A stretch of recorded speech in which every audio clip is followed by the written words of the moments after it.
So hey guys, welcome and welcome back to my channel. My name is Kavya Bhatt and I am a science educator on this amazing platform Progressive Education. Here we build progress every day. तो जैसा कि आप लोग जानते हैं, to all those students who are appearing in board 2025, आपके पूरे science के सिलेबस को एक मंथ में कंप्लीट करवाने का मैंने चैलेंज लिया है.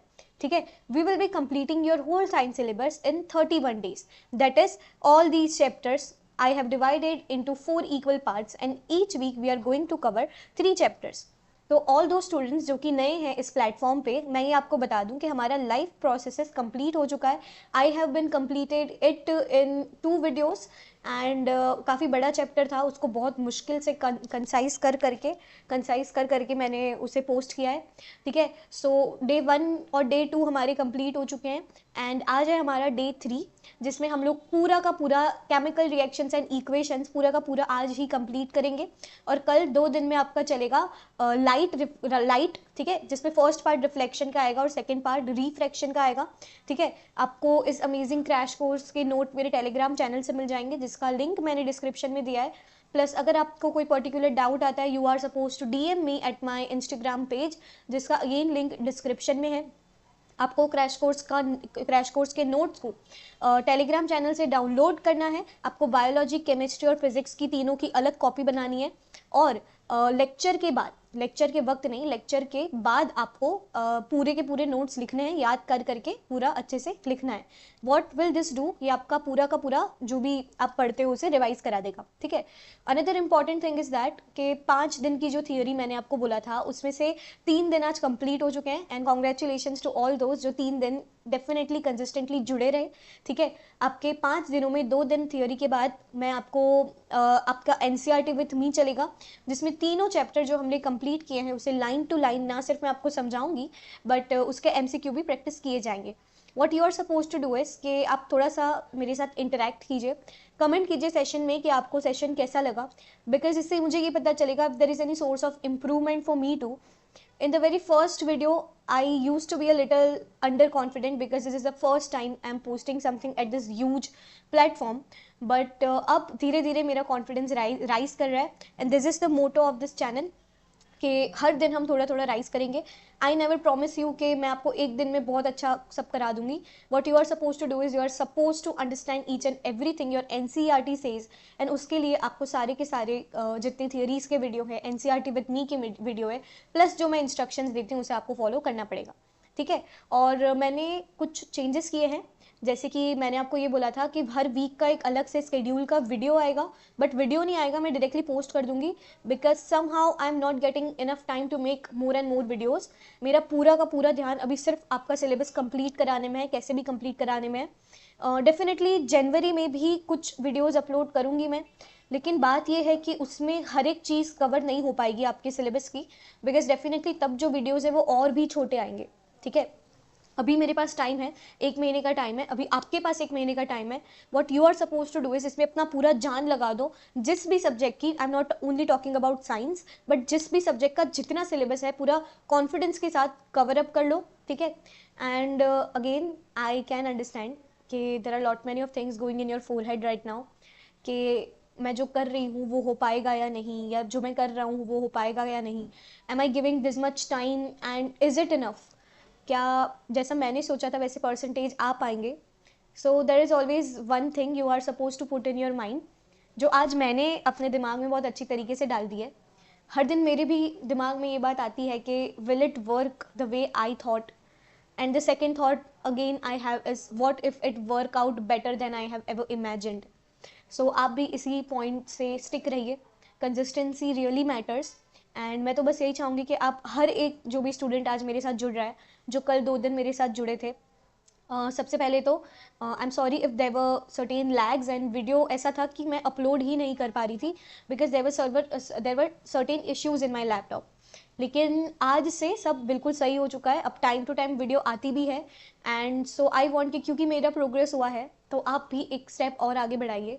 प्लीज़ मुझे कमेंट में ये बताइए कि आपको सेशन कैसा लगा, just because it works as a feedback for me. आज एक और खुशी की बात यह है कि I got my first feedback from a viewer, जो कि मेरा जान पहचान वाला नहीं है, and she does said that I am amazing and I should keep going. and that's what I want you guys to understand today. All of you guys who are joining me from today, from 2 days back, you all guys are amazing. You are working hard for your dreams. ठीक है, हर कोई नहीं होता है जो जाग के video lecture देखे यूट्यूब पे, because there are lot many of distractions, but out of all those distractions you are choosing your career. So it is definitely going to be worth it. Trust me, education field में career चुनना सबसे पहले बहुत बड़ी बात होती है, because जैसे जैसे आप ऊपर जाते हो डिफ़िकल्टी लेवल बढ़ता है.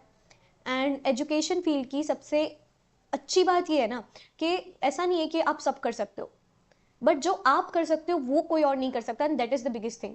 You will become a doctor, you will become an engineer, you will become an architect, you will become something जो जिसके बिना ना कोई पर्टिकुलर काम नहीं चल पाए. It totally depends upon your own field. ठीक है, मैं इस वीडियो लेक्चर से पूरी कोशिश करूंगी कि मेरे अंदर जितना भी ज्ञान है मैं आपको सब कुछ दे दूं. What you are suppose to do is, मेरे अंदर जितना भी ज्ञान है वो आप उतना ले लो. जो मैं कहती हूँ आप उस चीज़ को फॉलो करो, पूरा का पूरा ध्यान वीडियो सेशन में रखा करो. ठीक है, एंड इंट्रोडक्शन में मैं आज नहीं ज़्यादा टाइम वेस्ट करूँगी. I want my videos to be a little concise. जिनको नहीं पता है, आप इंट्रोडक्शन वीडियो मैंने अलग से शूट किया है इस क्रैश कोर्स का, आप जाके पहले उसको देखोगे, जिसका लिंक अगेन मैं डिस्क्रिप्शन में दे दूँगी. अगेन एज आई सेड, थोड़े से कुछ चेंजेस है. पहले इंस्टाग्राम पेज का नाम कुछ अलग था और आज कुछ अलग है. प्लस नोट्स है, अब वो डेली बेसिस पे अपलोड होते जाएंगे. Even I was learning at that particular period of time. अब मैंने पहले से ज़्यादा सीख लिया है. सो I definitely give it all what ever I have created for you. ये स्लाइड्स बनाने में बहुत टाइम लगता है. It takes 3 to 4 hours to make slides of a single chapter, because I M extracting every line from your NCERT. So do one thing for me at least, आप comment down करोगे ये session आपको कैसा लगा and how helpful was it for you. Thank you so much. So again मैं बता दूं, मेरा लाइफ प्रोसेसेस हम कंप्लीट कर चुके हैं. आज हम लोग पढ़ने वाले हैं केमिकल रिएक्शंस एंड इक्वेशंस की तरफ, एंड फिर 2 दिन में आपका कंप्लीट होगा लाइट रिफ्लेक्शन एंड रिफ्रैक्शन. बहुत खूबसूरत नोट्स हैं, डेफिनेटली आप टेलीग्राम से उसे डाउनलोड कर सकते हैं. ठीक है, chemical reactions and equation two all those जिन्होंने कल भी ज्वाइन किया था और जो आज भी जुड़े हुए हैं, I can definitely right you day 3 out of 31 days challenge. आज आप इस वीडियो के बाद आपका तीसरा दिन खत्म हो चुका होगा. You will be learning a very important chapter that is chemical reactions and equations. Don't worry, I know balancing में आप फंसते हो, लेकिन मैं आपके लिए एक ऐसी ट्रिक लेके आई हूँ ना बैलेंसिंग की, कि कितना ही मुश्किल बैलेंसिंग आ जाए आप यूं ही कर लोगे. ठीक है, मैं आपको बताऊंगी भी कि वो ट्रिक चीटिंग करते कैसे हैं. So just stay tuned. वो ऐसे ट्रिक है ना कि वो आपके डिफिकल्ट से डिफिकल्ट जितने भी बैलेंसिंग के क्वेश्चंस आते हैं वो उसे मतलब आप बहुत आसानी से कर पाओगे. ठीक है, और अगेन एक बात, I wanted to shoot another video जो सिर्फ बैलेंसिंग पे बेस्ड हो. सो ये भी आप कमेंट सेशन में बताओगे मुझे कि आप चाहते हो या नहीं कि मैं अलग से शूट करूं बैलेंसिंग की वीडियो, और ये भी कमेंट डाउन करोगे कि आपको आज की ट्रिक कैसी लगी. ठीक है, ओके, सो लेट्स स्टार्ट. सबसे पहले अगर मैं आपको चैप्टर का इंट्रोडक्शन दूं, तो चैप्टर को सबसे पहले हमेशा, जैसे हम लाइफ प्रोसेसेस को भी समझ रहे थे, हमने हर एक पहले तो चैप्टर का नाम समझा था, फिर ये समझा था लाइफ क्या है, फिर हर चीज़ मतलब डिटेल में समझी थी बेसिकली. ठीक है, उसी तरीके से केमिकल रिएक्शंस एंड इक्वेशंस हम उसको भी 2 इक्वल पार्ट्स में समझेंगे. ठीक है, सबसे पहले हम लोग बात करेंगे केमिकल रिएक्शंस की, फिर हम लोग बात करेंगे उनके इक्वेशंस की, फिर उन इक्वेशंस को बैलेंस करने की बात करेंगे, फिर उन बैलेंस केमिकल रिएक्शन को यूज करेंगे अलग अलग तरीके के रिएक्शन मेथड्स पढ़ने के लिए. Combination reaction, decomposition reactions etcetera हम लोग सब पढ़ेंगे. ठीक है, एट द एंड हम लोग पढ़ेंगे कोरोजन और रेंसिडिटी के बारे में. तो छोटा सा चैप्टर है, ज़्यादा टाइम टेकिंग नहीं है, but I am not promising कि 2 घंटे में हो ही जाएगा, but let's see how far it goes. ठीक है, ओके. सो इंट्रोडक्शन में chemical reactions and equation. Chemical reaction क्या होता है? Change in nature of nature और एनी अदर थिंग. जब कोई चीज़ में जब कोई रिएक्शन होता है, तब जब उसमें किसी पर्टिकुलर टाइप का चेंज आ जाता है, for example change in odour, change in taste, change in touch करने पे वो अलग फील होता है, तो ये सारे ना केमिकल चेंजेस के एग्जाम्पल्स हैं. ठीक है, आपको पता कैसे चलेगा कि कोई चेंज फिजिकल चेंज है या कोई चेंज केमिकल चेंज है? तो वो ऐसे पता चलेगा कि जब फिजिकल चेंज होता है ना, तो जो नेचर ऑफ बॉडी है वो चेंज नहीं होता. ठीक है, बट केमिकल चेंज में नेचर ऑफ बॉडी चेंज हो जाता है. वो कैसे मैम? फिजिकल चेंज में जैसे मेरे पास कोई पेपर है, उसको मैंने काट दिया, तो it just become into small pieces. लेकिन केमिकल चेंज में ऐसा नहीं होता है, वो स्मॉल पीसेस में मान लो कट तो गया। फॉर एग्जाम्पल मैं आपको एक रिएक्शन दूँ, ए बी अगर टूट गया ए प्लस बी में, तो ए बी का नेचर अलग होगा, ए का नेचर अलग होगा और बी का नेचर भी अलग होगा, ठीक है। This is a chemical change. इस तरीके से आपका पूरा चैप्टर आपको अलग अलग रिएक्शंस बताता है, उसमें कुछ कुछ एक्टिविटीज़ हैं, कुछ कुछ नहीं बहुत सारी एक्टिविटीज़ हैं। एंड जैसा कि मैंने आपको प्रॉमिस किया था कि एक्टिविटी बेस्ड क्वेश्चंस कराऊंगी मैं, तो मैंने क्या किया है, आपकी पूरी एक्टिविटीज़ को एक फॉर्मेट में लिख दिया है। पहले हम एक्टिविटी का एम पढ़ेंगे, फिर प्रोसीजर पढ़ेंगे, डायग्राम के साथ देखेंगे, उसके ऑब्जर्वेशंस पढ़ेंगे और फिर हम लोग कंक्लूजन्स पे आएंगे, ठीक है। इससे क्या होगा कि जब आपके एक्टिविटी बेस्ड क्वेश्चंस आएंगे तो आपको पता चलेगा कि कोई चीज़ क्यों हो रही है, ठीक है। in your life whenever you study science you are supposed to ask क्यों, कि कोई चीज़ क्यों हो रही है, ठीक है। फिजिकल चेंज में ऑर्डर चेंज क्यों नहीं हो रहा है, क्यों? बिकॉज जो मेरा ए बी है, फॉर एग्जाम्पल अगर फिजिकल चेंज की बात करूँ मैं, तो फिजिकल चेंज में अगर मेरा ए बी टूट के ए और बी बन रहा है तो उनका नेचर चेंज नहीं हो रहा है, दे आर ऑल सेम। अगर मैं पेपर को काट के दो पेपर बना दूँ तो वो दो पेपर का नेचर सेम रहेगा उसकी तरह जैसे वो पहला पेपर था, ठीक है। केमिकल चेंज में ऐसा नहीं होता।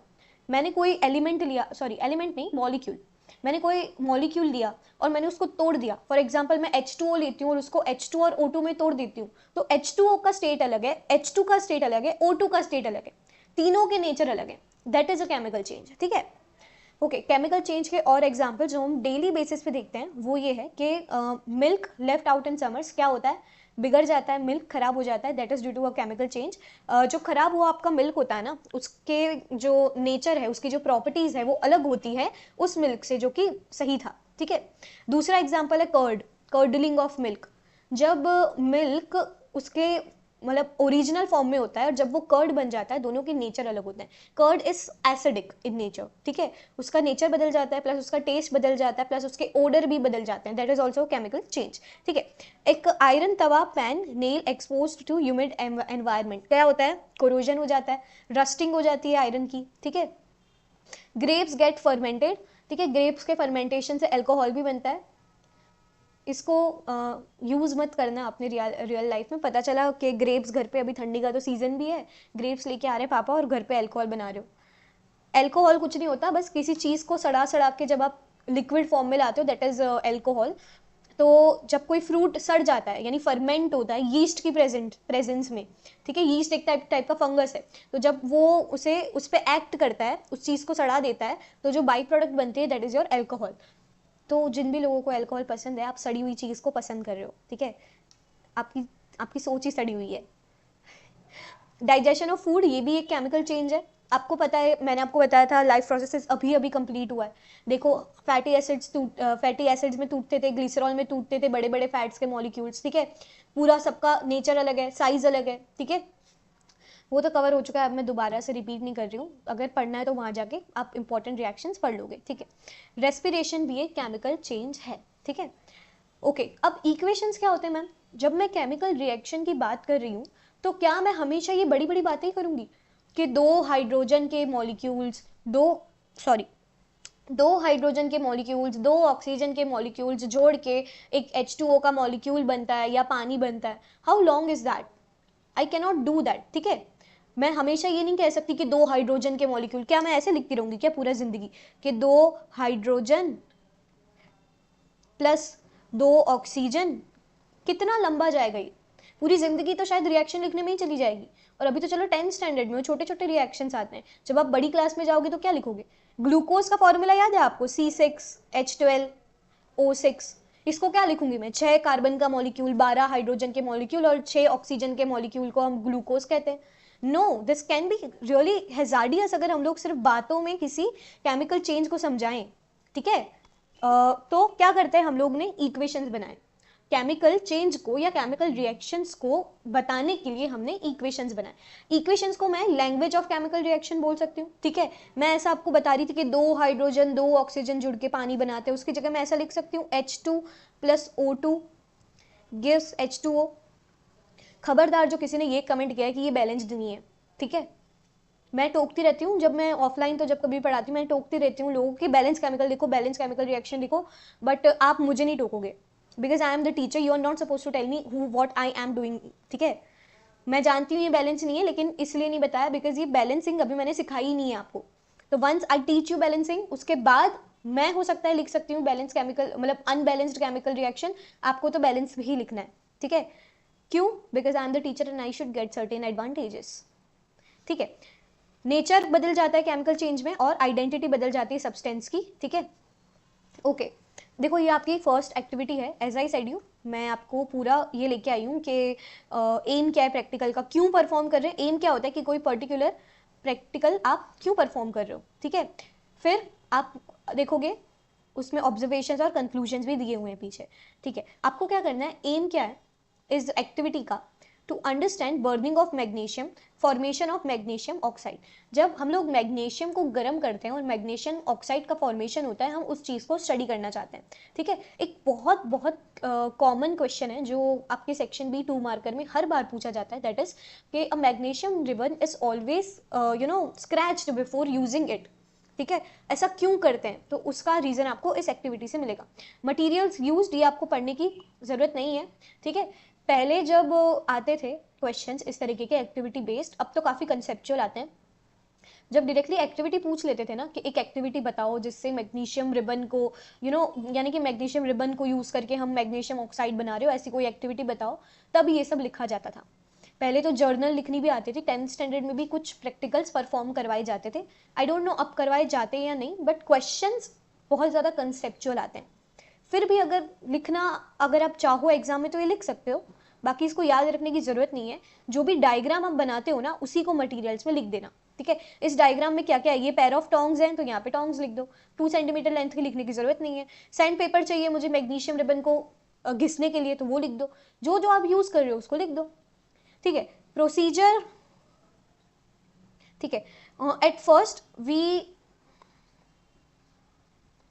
At first, we take 2 centimeter long magnesium ribbon and clean it with sandpaper to remove any oxide layer over it. This is the reason क्यों हम सैंडपेपर से मैग्नीशियम रिबन को पहले घिस देते हैं, ठीक है। जब मैग्नीशियम एनवायरनमेंट की प्रेजेंस में होती है तो उसके ऊपर ना एक ऑक्साइड लेयर फॉर्म हो जाती है, जिसे हम लोग मैग्नीशियम ऑक्साइड कहते हैं। तो क्या है कि हमें मैग्नीशियम प्योर स्टेट में तो मिल नहीं रहा है, ठीक है। इसीलिए हम लोग क्या करते हैं, उसे सैंड पेपर से रब करते हैं ताकि प्योर मैग्नीशियम की रिबन मिल पाए। Burning process, now we hold it with a pair of tongs and burn it for a while, ठीक है। ऑब्जर्वेशन क्या देखने को मिले, when magnesium ribbon is burned with flame it Burns with white डेजिलिंग, ये बहुत इंपॉर्टेंट है। वाइट, ये तो कलर दिख नहीं रहा मैम, येलो ही सही था। कैसे बर्न होता है, white डेजिलिंग white powder ash obtain in watch glasses, ठीक है। किस तरीके से होता है वाइट डेजिलिंग फ्लेम, यानी कि उसकी जो, जब आप उसको बर्न करते हो ना, तो वो जो फ्लेम आती है that is white in colour, flame white colour की होती है, ठीक है। और जो पाउडर बनता है, एश पाउडर बनता है मैग्नीशियम रिबन को बर्न करने से, वो भी वाइट कलर का होता है। ये पूछा जाता है इन MCQs, ठीक है। एक्सप्लेनेशन क्या है, क्यों होता है ऐसा, when magnesium ribbon is burned it undergoes chemical reaction, ठीक है। क्या होता है, actually magnesium reacts with oxygen and form magnesium oxide which is white in colour. This is the reason कि उसकी जो फ्लेम है वो वाइट कलर की होती है, और उसका जो ऐश बनता है, जो जलने के बाद नीचे जो राख बनती है, वो वाइट कलर की होती है। क्यों? क्योंकि मैग्नीशियम और ऑक्सीजन जब मिलते हैं तो दे फॉर्म मैग्नीशियम ऑक्साइड, जिसका फॉर्मूला होता है MgO। 2MgO फॉर्मूला नहीं है, वो बैलेंस केमिकल रिएक्शन लिखी है इसलिए वैसा लिखा है, बट मैग्नीशियम ऑक्साइड का फॉर्मूला MgO होता है। If you are asked in a question in a board examinations के मैग्नीशियम रिबन जो है वो वाइट फ्लेम या फिर वाइट ऐश पाउडर क्यों देती है, तो this is the reason, this happens because the formation of magnesium oxide, ठीक है। मैग्नीशियम अंडरगोस कॉम्बिनेशन रिएक्शन, इसके बारे में हम लोग आगे बात करेंगे, इन विच magnesium combines with oxygen to form MgO। See this is the way you are suppose to right answers, ठीक है। जो रिएक्शन आपने लिखी उसी को आप शब्दों में समझा रहे हो। या फिर मैं जब पढ़ती थी, मैं कैसे लिखती थी आंसर, कि मुझे किसी चेंज को, केमिकल रिएक्शन को जैसे डिफाइन करना है, तो सबसे पहले, हाँ, एक ऐसा डायरेक्टली क्वेश्चन मानो मैंने पूछ लिया कि ये बताओ कि सबसे पहले तो मैग्नीशियम रिबन को सैंड पेपर से क्यों साफ करते हैं, और दूसरा मुझे ये बताओ कि जब साफ करने के बाद उसे जब बर्न करते हैं तो क्या होता है। तो मैं सबसे पहले तो ये लिखूंगी कि मैग्नीशियम रिबन जो है उसको मैं साफ इसलिए करूंगी ताकि वो प्योर स्टेट ऑफ मैग्नीशियम मिल जाए मुझे। क्यों? क्योंकि मैग्नीशियम ऑक्साइड की लेयर है उसके ऊपर, उसे हटाऊंगी तभी तो मुझे पता चलेगा ना कि मैग्नीशियम एक्चुअली में ऑक्सीजन के साथ कैसे रिएक्ट करता है, ठीक है। फिर जैसे ही मैंने उसको बर्नर पे बर्न किया तो मुझे ना ये दिखा, मेरे ऑब्जर्वेशन ये आए कि वो वाइट डेजलिंग फ्लेम दे रहा है और वाइट ऐश पाउडर दे रहा है। ठीक है, अब मैं बताऊंगी कि उस वाइट ऐश फॉर्मेशन का रीजन क्या है। This is the way you are suppose to frame the answer. उसके बाद आप रिएक्शन लिखोगे और रिएक्शन की लैंग्वेज लिखोगे बिल्कुल ऐसे जैसे मैंने यहाँ आपको दिखाई हुई है। So, through this reaction, we can understand that during chemical reaction, a substance is formed. जब कभी भी केमिकल रिएक्शन होता है तो एक सब्सटेंस का फॉर्म होता है। ठीक है, या तो एक बड़ा सब्सटेंस 2 सब्सटेंस या 3 सब्सटेंस में टूटेगा, या फिर 3 या 2 मिलके एक बड़ा सब्सटेंस बनाएंगे। This is also known as oxidation reaction. इसके बारे में भी हम लोग लेटर ऑन बात करेंगे आगे। कंक्लूजन क्या है इसका? It is clear that magnesium Burns and changes into new substance. ये उसके कंक्लूजन्स हैं of new state with magnesium, which is magnesium oxide. ठीक है, magnesium oxide is formed in the reaction. Magnesium with oxygen is present in the air. ठीक है, safety measures आपको याद करने की डेफिनेटली जरूरत नहीं है, जाने दो। अब है आपकी एक्सरसाइज, आपकी एक्टिविटी 1.2। ठीक है, इस चैप्टर में ना 11 या 12 एक्टिविटीज हैं और उनका क्वेश्चन डायरेक्टली पूछा जाता है। ठीक है, केमिस्ट्री में ये एक बहुत है कि आपको रिएक्शंस और एक्टिविटीज लर्न करने होंगे। आई एम सॉरी, आपके 5 दिन की थियोरी के बाद ना आपको एक तो एनसीईआरटी विथ मी मैं दूंगी ही दूंगी, उसके अलावा भी मैं आपको कुछ देना चाहती हूँ जो कि संडे को होगा, संडे को नहीं होगा सॉरी 7 दिसंबर को होगा। कि क्या करेंगे हम लोग ना, सारे रिएक्शन एक पर्टिकुलर जगह पे मैं लिख दूंगी, 20-30 मिनट का वीडियो आएगा जिसमें मैं आपको सारे रिएक्शंस एक बार रिवाइज करा दूंगी। ठीक है, सो वो एक हमारा रिवीजन सेशन चलेगा। उस रिवीजन सेशन में मैं एक और चीज़ ऐड कर सकती हूँ, वो ये है कि फिजिक्स का एक तो आपका साइन कन्वेंशन ऐड कर सकती हूँ मैं लाइट चैप्टर का, और उसके फॉर्मूलाज याद करवा सकती हूँ। ठीक है, और मैं लाइफ प्रोसेसेस का कुछ एक आधा इंपॉर्टेंट डाल दूँ। ये आप मुझे बताओगे कमेंट सेशन में कि मुझे ऐसा करना चाहिए या नहीं, और you are capable enough to do all those things on your own. तो हम लोग सिर्फ स्किप कर सकते हैं उन चीज़ों को, और मैं सिर्फ केमिकल रिएक्शन की वीडियो डालूंगी। This is upon you. ठीक है, आप मुझे कमेंट सेशन में बता देना। ओके, एम क्या है इस प्रैक्टिकल का? To find out chemical reaction occur between lead nitrate and potassium iodide. ठीक है, मटेरियल्स क्या क्या चाहिए, ये जो आप बनाते हो उसको यहाँ पे लिख दिया करो। प्रोसीजर क्या है? We take lead nitrate and potassium iodide solution in test tubes. Now we add potassium iodide solution in lead nitrate to observe the reaction. ठीक है, क्या करना है हमें? लेड नाइट्रेट लेना है, पोटेशियम आयोडाइड लेना है, 2 टेस्ट ट्यूब में पोटेशियम आयोडाइड को लेड नाइट्रेट में डाल देना है। PbNO3 is your lead nitrate, PbNO3 twice, sorry. Ki is your potassium iodide, PBI, अरे सॉरी, हाँ सही तो लिखा है,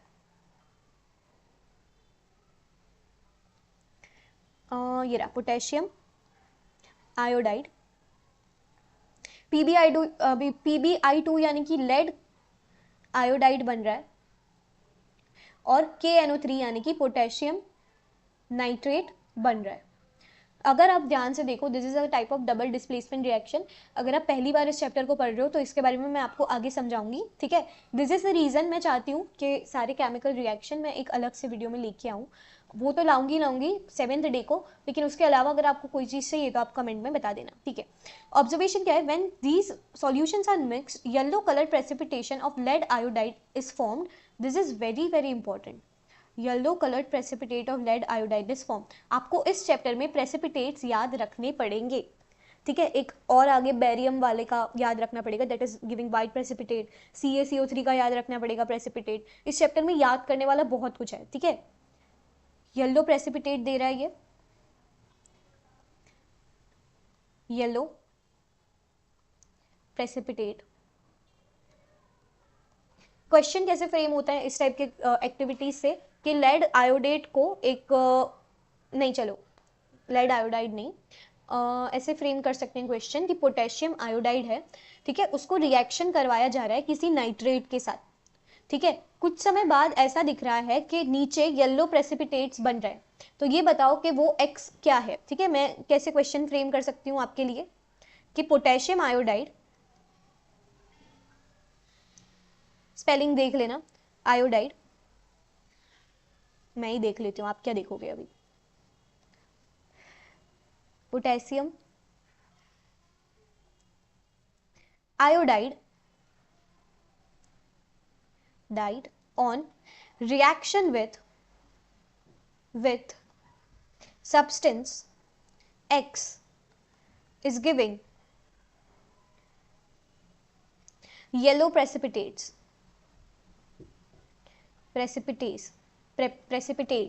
So which is from the following is substance X. आपको अलग अलग नाइट्रेट्स दे देंगे, ठीक है, ऑप्शन में आपको, चलो इसको पीछे ही कॉपी कर लेते हैं।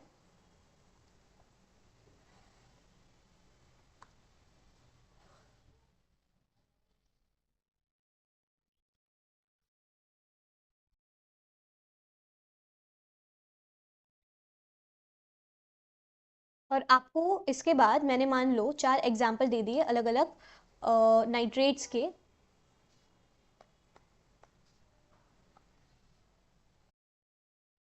ठीक है, गिविंग येलो प्रेसिपिटेट मैंने आपको पहला दे दिया लेड नाइट्रेट, दूसरा दे दिया आपको मैंने मैग्नीशियम नाइट्रेट,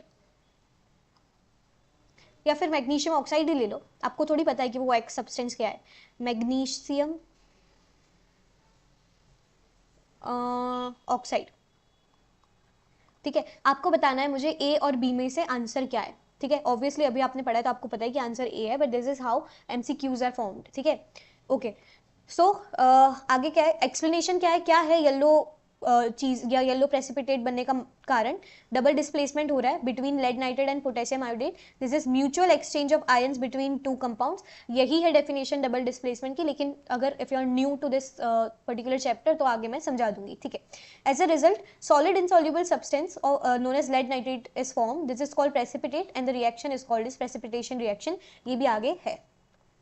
ठीक है, एक्टिविटी, अगेन एक्टिविटी। ठीक है, कैन यू सी दिस, कितनी बार एक्टिविटी आई है।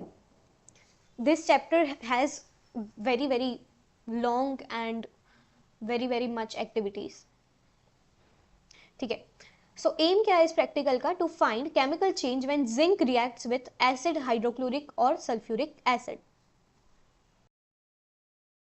ठीक है, मटीरियल यूज्ड अगेन इससे यहाँ पे लिख देना। ठीक है, प्रोसीजर क्या है, we will take a conical flask and add some zinc granules in it, after that we will add some amount of hydrochloric acid और sulphuric acid in the flask to observe the reaction.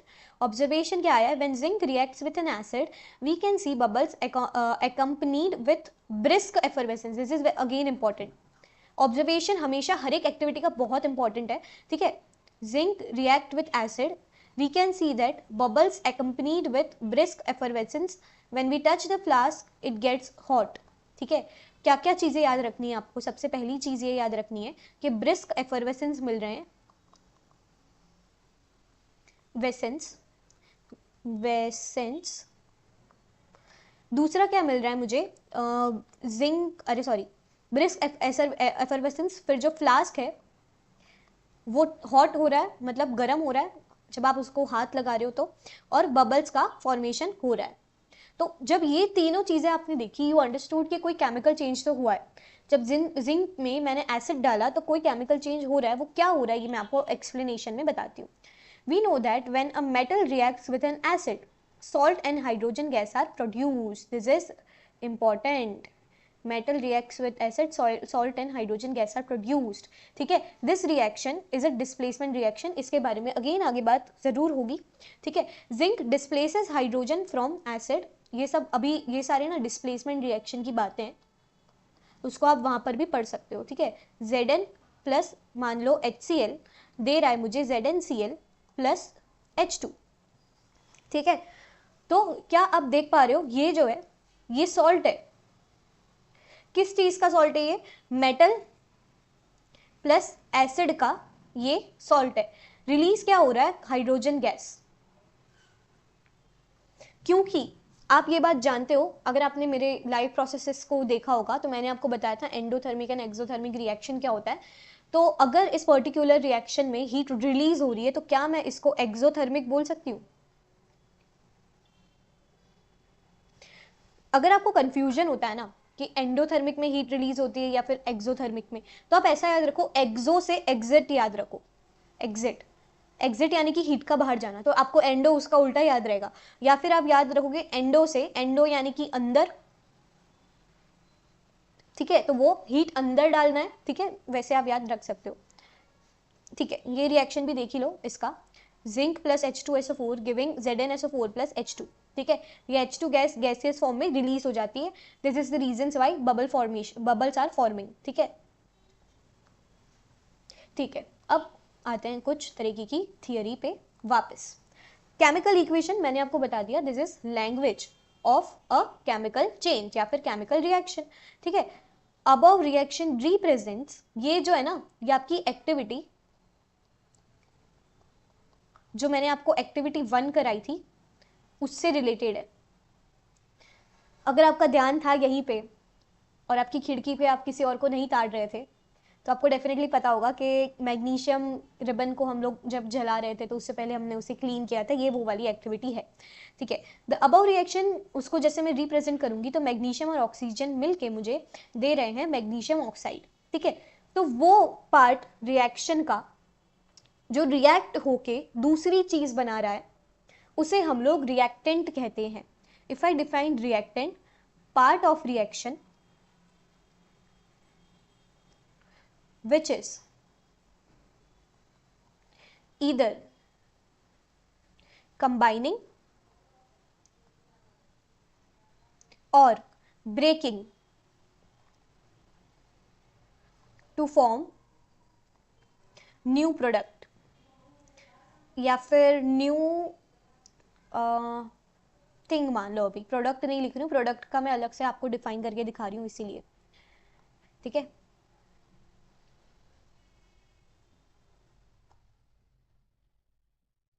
Reactants क्या होते हैं? वो part किसी भी chemical reaction का जो कि या तो जुड़ के या फिर टूट के कोई नई चीज बना रहे हैं, दैट आर रिएक्टेंट्स। प्रोडक्ट्स क्या होते हैं? Which are formed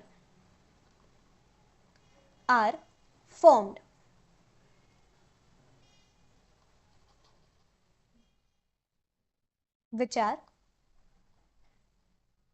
formed by either combining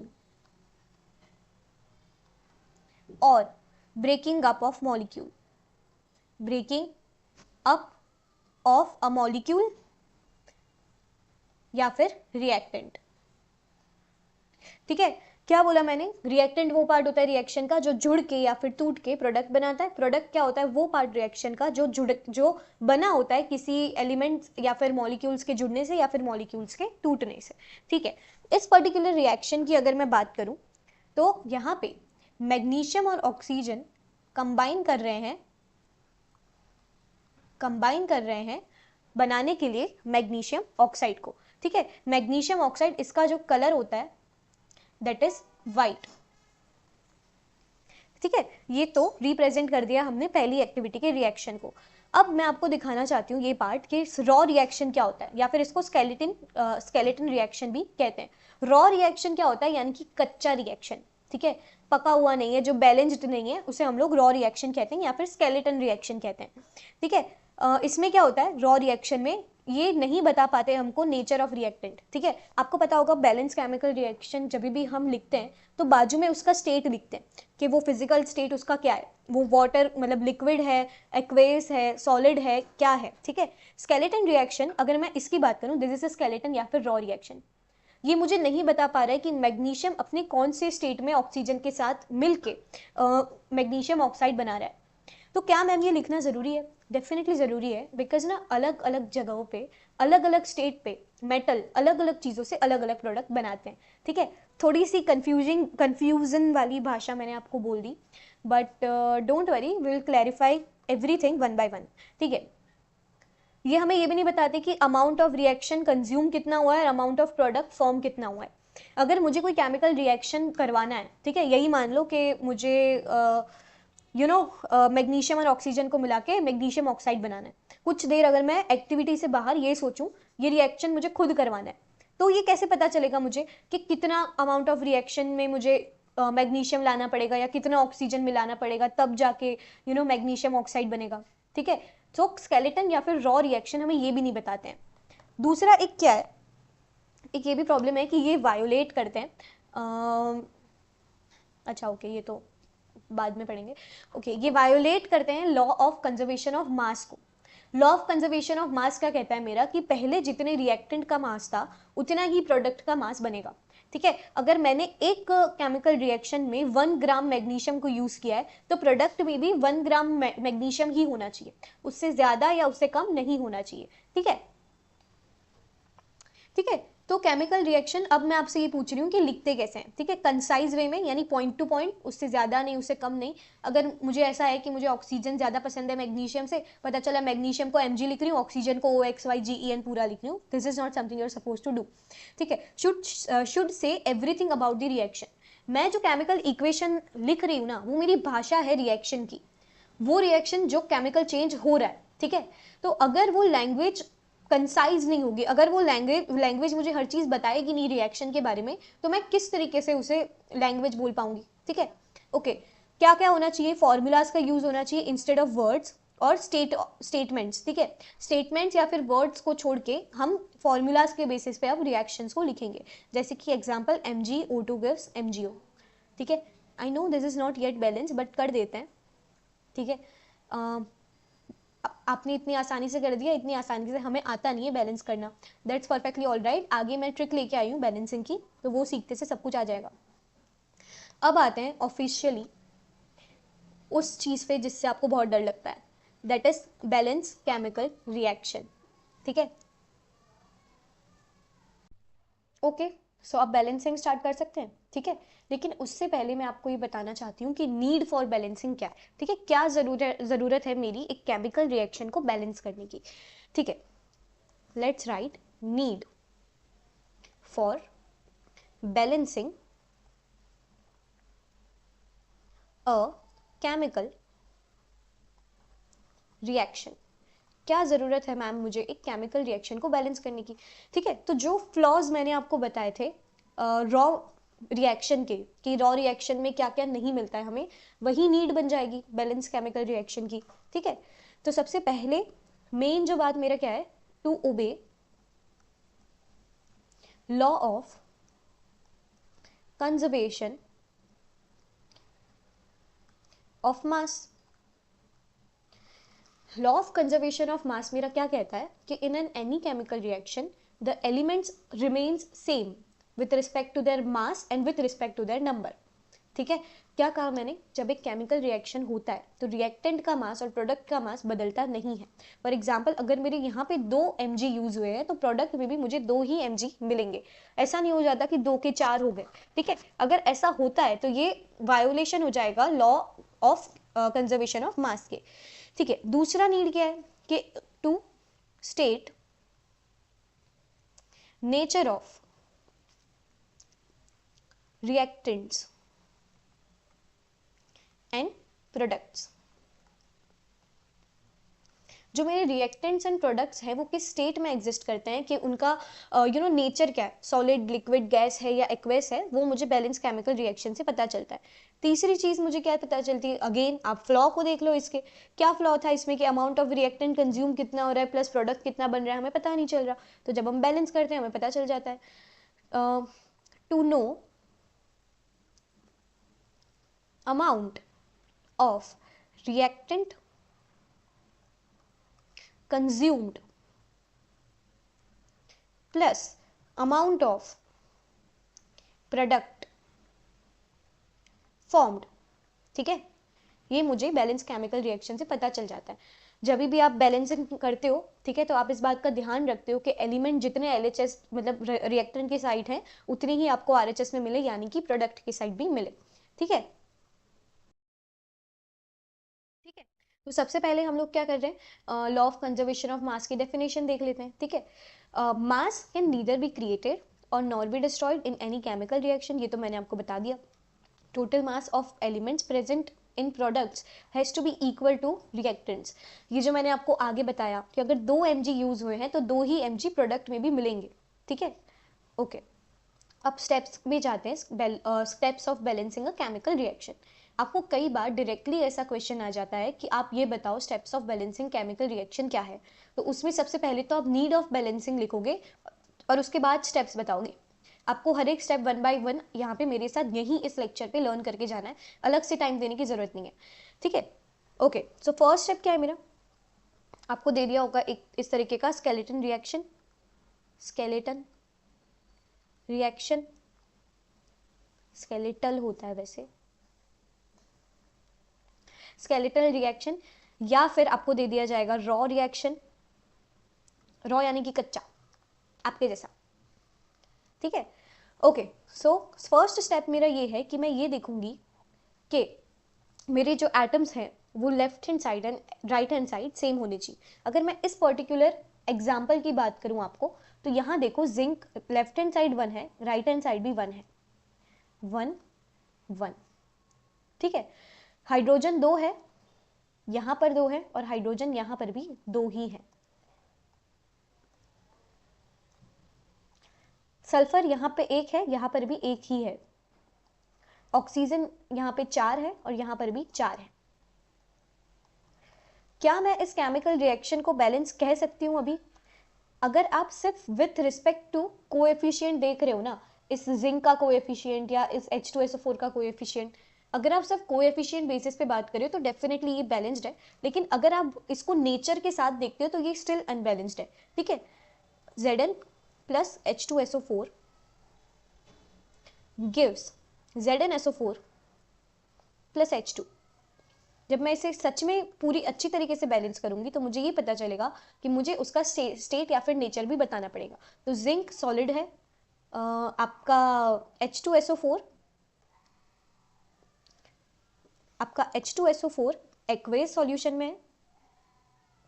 aqueous solution क्या होता है मेरा, कि पानी में किसी चीज का होना, ठीक है।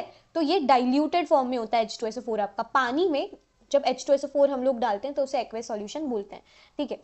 ओके, सो ZnSO4 भी मेरा एक्वेस सॉल्यूशन में मिलेगा और हाइड्रोजन गैसियस फॉर्म में मिलेगी। Now this is my balance chemical reaction.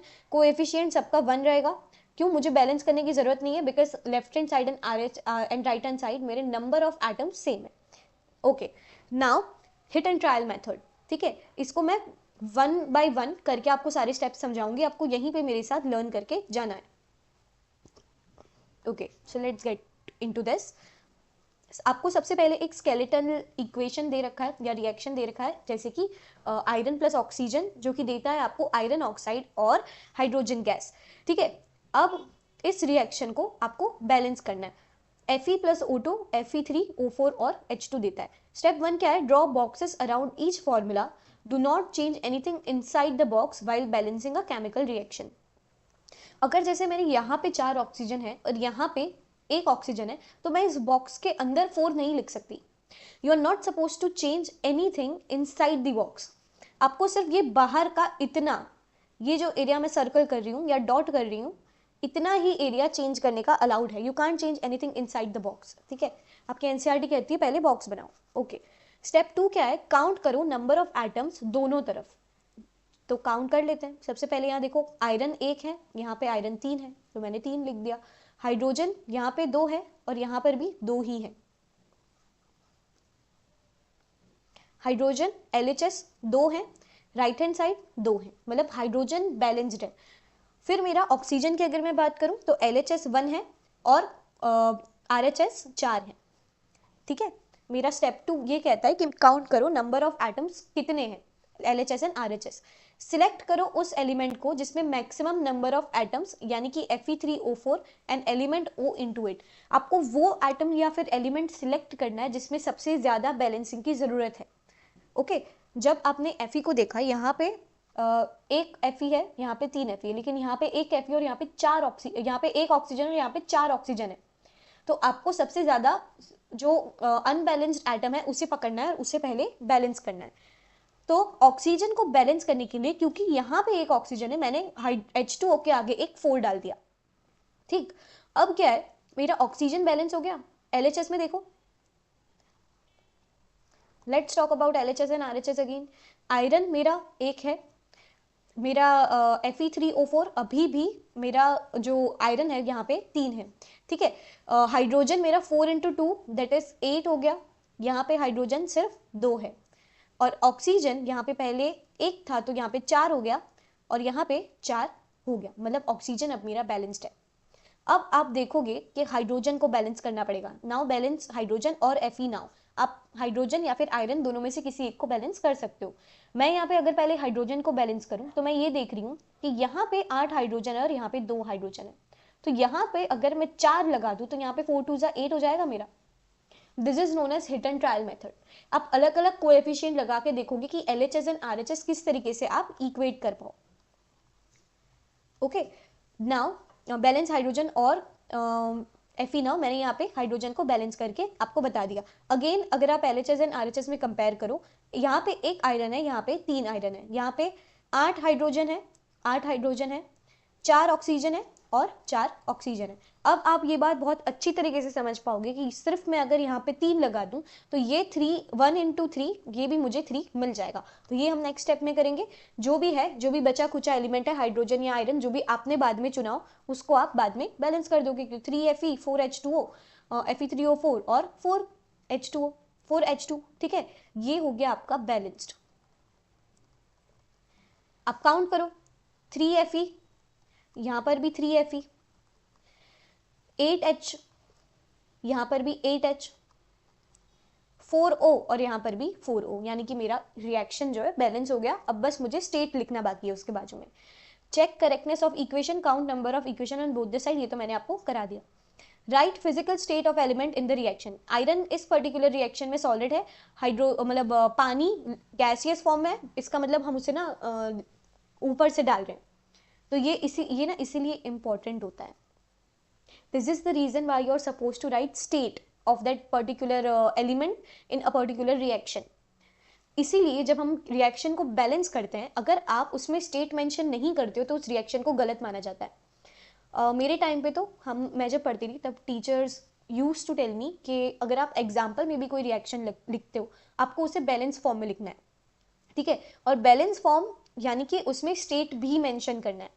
उस टाइम तो एक्टिविटी बेस्ड और केस बेस्ड क्वेश्चंस भी आते थे हमारे, तो उसमें हम लोग जो रिएक्शन है उसका कोएफिशिएंट के साथ साथ उसका स्टेट भी मेंशन करते थे। तो this is a kind request from me to you also, क्योंकि हम लोग एक ऐसा वीडियो डेफिनेटली बनाऊंगी मैं आपके लिए, लाइव आऊंगी तब जब अगर मेरे ज़्यादा फॉलोअर्स या सब्सक्राइबर्स हो जाते हैं तो, लेकिन वीडियो अपलोड लाइक दिस मैं कर ही दूंगी, जिसमें आपके ना केमिस्ट्री के एक दिन मैं सारे रिएक्शंस आपके लिए लेके आना चाहती हूँ। आप क्या करोगे, एग्जाम के एंड टाइम पे उस नोट्स को either you can print it और आप उसको लिख के लर्न कर लेना। एग्जाम में जाओगे तो सारे केमिकल रिएक्शंस रटे हुए होंगे, बिकॉज आपके एनसीईआरटी के बाहर के रिएक्शंस आपको पूछे नहीं जाते हैं।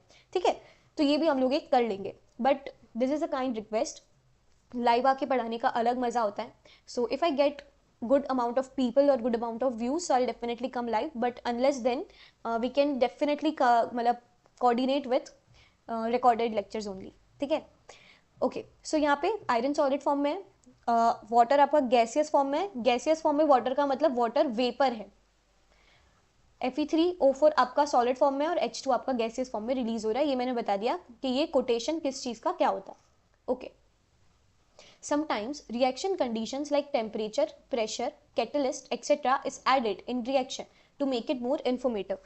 हम ना कोई पर्टिकुलर रिएक्शन में उसे ज़्यादा इन्फॉर्मेटिव बनाने के लिए उसमें कैटलिस्ट अगर यूज़ हो रहा है या फिर प्रेशर या टेम्परेचर की कंडीशन क्या है उस रिएक्शन में, ये भी मेंशन कर देते हैं। जैसे ये एक रिएक्शन है, you are suppose to learn it, and ये दूसरा रिएक्शन है, ये दोनों आपको लर्न करना है।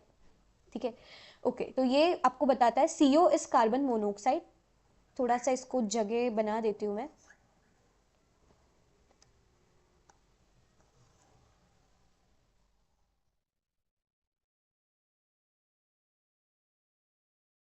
ओके, ये कार्बन मोनोऑक्साइड है। हाइड्रोजन गैस के साथ जब वो रिएक्ट करता है, हाइड्रोजन गैस के साथ जब वो रिएक्ट करता है 340 ATM, ATM is atmospheric pressure, तो आपको ये दे देता है methane, methanol, methanol. OH represents alcohol group. अगर ये नहीं पता है that's perfectly alright, 4th chapter में आपके है, आपके कार्बन एंड इट्स कंपाउंड्स में, उस टाइम पे फंक्शनल ग्रुप में मेरे साथ वहां पे पढ़ लेना। ठीक है, सो अच्छा, ये रिएक्शन बहुत इंपॉर्टेंट रिएक्शन है। ये रिएक्शन आप हर जगह डाल सकते हो। आप जब एक्सोथर्मिक एंडोथर्मिक का डिफरेंस बताओगे तभी भी ये रिएक्शन डाल सकते हो एग्जाम्पल में। ये रिएक्शन ऐसे वर्ल्ड वाइड है, आप इसको कॉम्बिनेशन रिएक्शन के उसमें डाल सकते हो एग्जाम्पल में, ठीक है। और this is most famous reaction of your whole science book, क्योंकि ये रिएक्शन को आप बायोलॉजी में भी पढ़ रहे हो और केमिस्ट्री में भी पढ़ रहे हो, तो this is important as well as famous. सोचो आप फेमस होना हो, रिएक्शन तो फेमस है। ओके आप मुझे कमेंट डाउन करके ये बताओगे कि ये रिएक्शन है कौन सी। If you have studied life processes with me तो आपको ये चीज पता होगी। एक दूसरा रिएक्शन मैं आपको देके जाना चाहती हूँ, एक दूसरी रिएक्शन मैं आपको देके जाना चाहती हूँ, C6H12O6 plus O2 that gives CO2 plus H2O plus energy। ये रिएक्शन कौन सी है, इसका क्या काम है,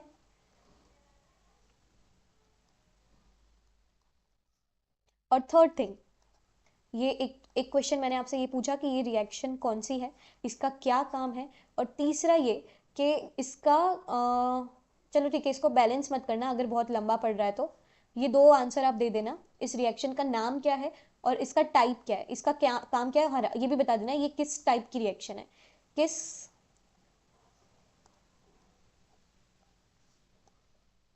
टाइप की रिएक्शन है, ये किस टाइप की है मतलब मैं आपको आगे types of reaction पढ़ाऊंगी, combination, decomposition, double decomposition, exothermic, endothermic, oxidation, reduction. आपको कमेंट में ये बताना है इन तीनों का आंसर, ठीक है। Okay let's move on. अब जो है मैं आपके लिए ये ट्रिक लेके आई हूँ, केबीज मेथड, मतलब मेरा नाम काव्या भट्ट है तो काव्या भट्ट मेथड, तो this is much more easier than आपका जो हिट एंड ट्रायल मेथड है। इसका एक ड्रॉबैक ये कि इट इज़ नॉट नेसेसरी कि ये हर एक चीज़ के लिए काम करेगा, हर एक रिएक्शन के लिए मे इट डजंट वर्क, लेकिन आपके सिलेबस में जितनी रिएक्शन है उसके लिए तो ये वर्क कर ही जाएगी। So what you are suppose to do it, कैसे करते हैं ये मैं बता दूंगी। इस मेथड को सीखने के बाद, इस ट्रिक को सीखने के बाद आप किसी भी तरीके के रिएक्शन को बैलेंस कर दोगे। अगर एग्जाम में बैलेंसिंग का क्वेश्चन आता है कि आपको मैंने जैसे बताया कि एक क्वेश्चन दे रखा होगा और बोलेंगे कि इसको रिएक्शन को बताओ हिट एंड ट्रायल मेथड से स्टेप बाय स्टेप बताओ, कभी भी आप बता देना, मेथड तो लर्न ही है आपको, भले ही पीछे इस मेथड से सॉल्व कर रहे हो, ठीक है। So let's start it. सबसे पहले हम लोग क्या करते हैं, मेरे पास ये एक स्केलेटल रिएक्शन है, मैं इसको साइड में ले लेती हूँ। This is a kind reminder to all of you guys to subscribe this channel so that जल्दी से जल्दी हम लोग ग्रो कर पाए and I can come live, even I want to meet you guys as soon as possible. Okay so इस reaction को क्यों ना मैं दोबारा से लिख दूं जगह लेके। क्या रिएक्शन है हमारी, FeH2O, Fe3O4 और H2।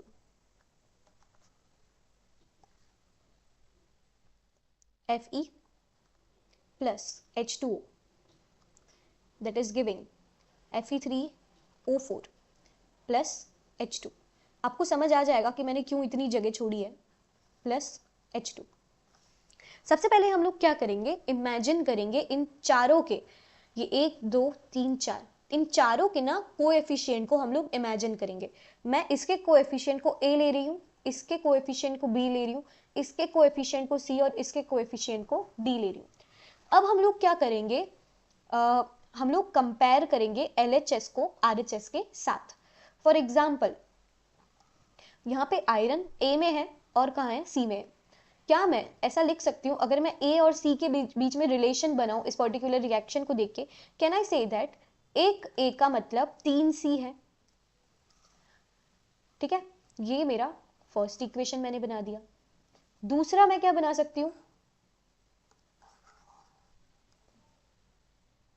मैं क्या कर रही हूँ, RHS एंड LHS को कंपेयर कर रही हूँ। दूसरा मैं क्या कर सकती हूँ, मेरे पास हाइड्रोजन के कंपेयर में बात करूँ तो ये 2 हाइड्रोजन है, 2B इक्वल्स, यहाँ पे कितने, D में हाइड्रोजन है, तो क्या मैं ऐसा लिख सकती हूँ 2B इक्वल्स टू 2D। ये मेरा दूसरा इक्वेशन बन गया। थर्ड इक्वेशन ऑक्सीजन के बारे में है जो कि अगेन B से रिलेटेड है, तो क्या मैं यहाँ पे B is equal to 4C ऐसा लिख सकती हूँ। ये मेरे 3 इक्वेशन बन गए। अब मैं ए बी सी डी की वैल्यू निकालूंगी और फिर मेरा रिएक्शन मैं बैलेंस करूंगी। कैसे करूंगी? सबसे पहले मैं लेट्स अज्यूम ए इक्वल्स 1। जब मैं ए को 1 ले रही हूं तो क्या मुझे सी 1/3 मिल जाएगा? कैसे? 1 इक्वल्स टू 3c हो जाएगा और ये 3 नीचे चला जाएगा तो c मुझे 1/3 मिल जाएगा। ओके, a मिल गया, c मिल गया। अब जब c की वैल्यू मिल गई है तो क्या मैं पुट कर सकती हूँ इसे इक्वेशन 3 में? मैं बॉक्स अच्छे नहीं बना सकती, I am very sorry for that.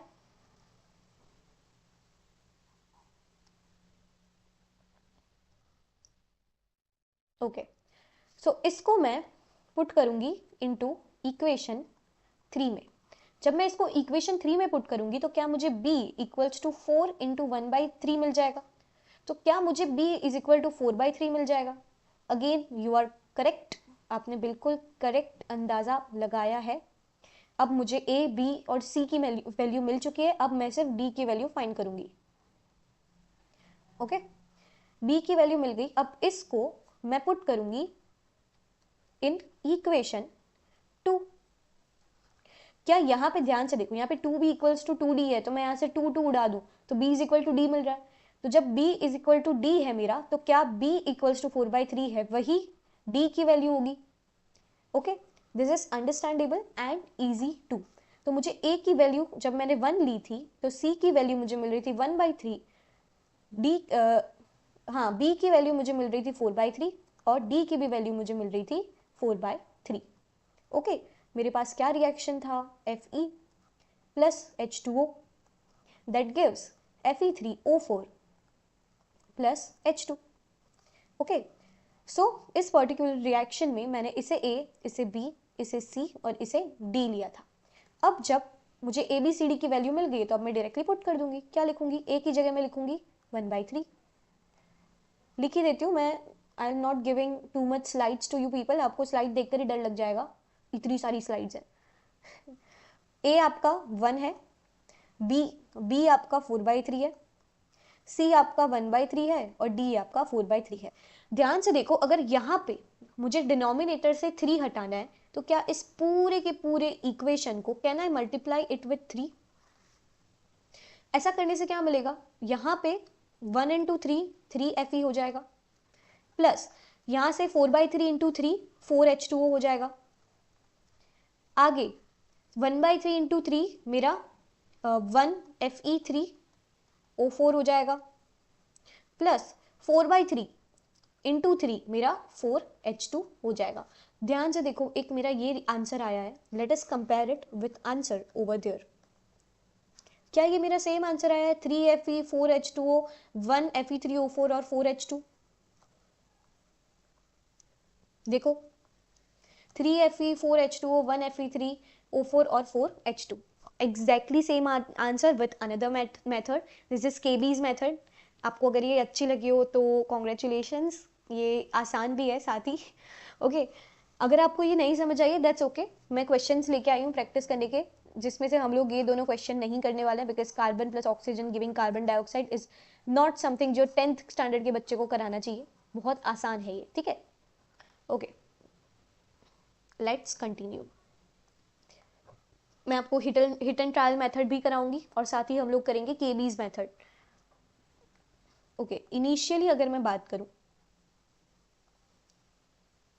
Let's take green, दूसरा वाइट।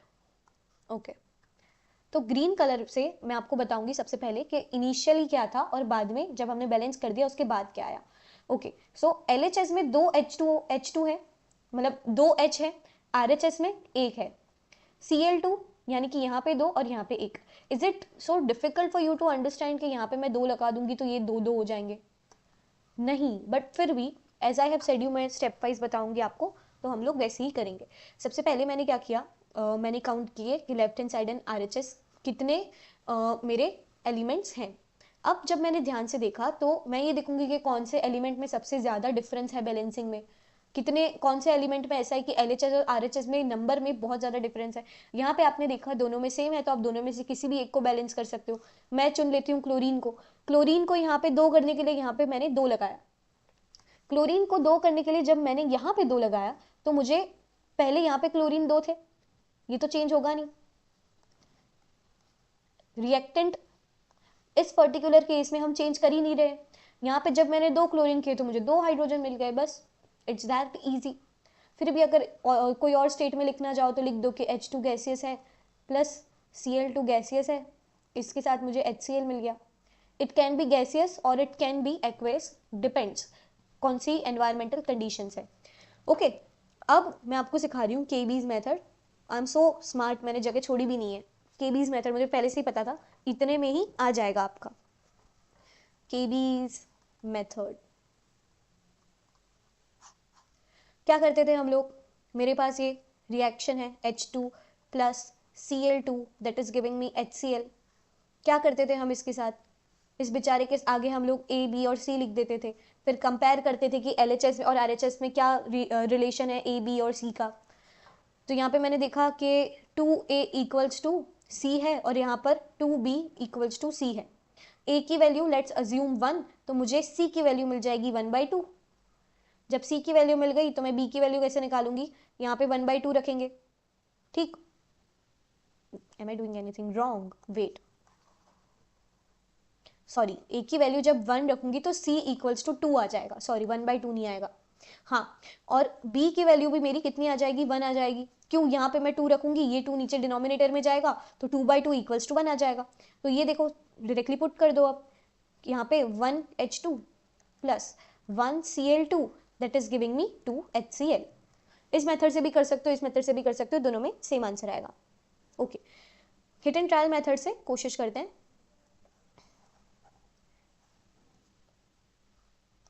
सबसे पहले क्या करेंगे, LHS RHS देखेंगे कितने एलिमेंट्स हैं। बेरियम यहाँ पे 1 है, यहाँ पर भी 1 है। क्लोरीन यहाँ पे 2 है, यहाँ पे 3 है, 2 3। Al2 और Al, तो यहाँ पे 2 है और यहाँ पे 1 है। सल्फर यहाँ पे देखो 3 है, सल्फर 3 है, यहाँ पर 1 ही है। ऑक्सीजन भाई साहब कहाँ गए, हाँ 4 3 12 और यहाँ पे 4 है, यहाँ पे 12 ऑक्सीजन है और यहाँ पे 4 ऑक्सीजन है। सबसे ज़्यादा डिफरेंस मुझे कौन सा एलिमेंट में दिख रहा है, तो वो ऑक्सीजन है मेरा। ऑक्सीजन में सबसे ज़्यादा डिफरेंस है, तो मैं सबसे पहले ऑक्सीजन को बैलेंस करूंगी। ऑक्सीजन को बैलेंस करने के लिए मैंने यहाँ पर 3 लगा दिया। ओके, तो मुझे कितना मिला, जब मैंने यहाँ पर 3 लगाया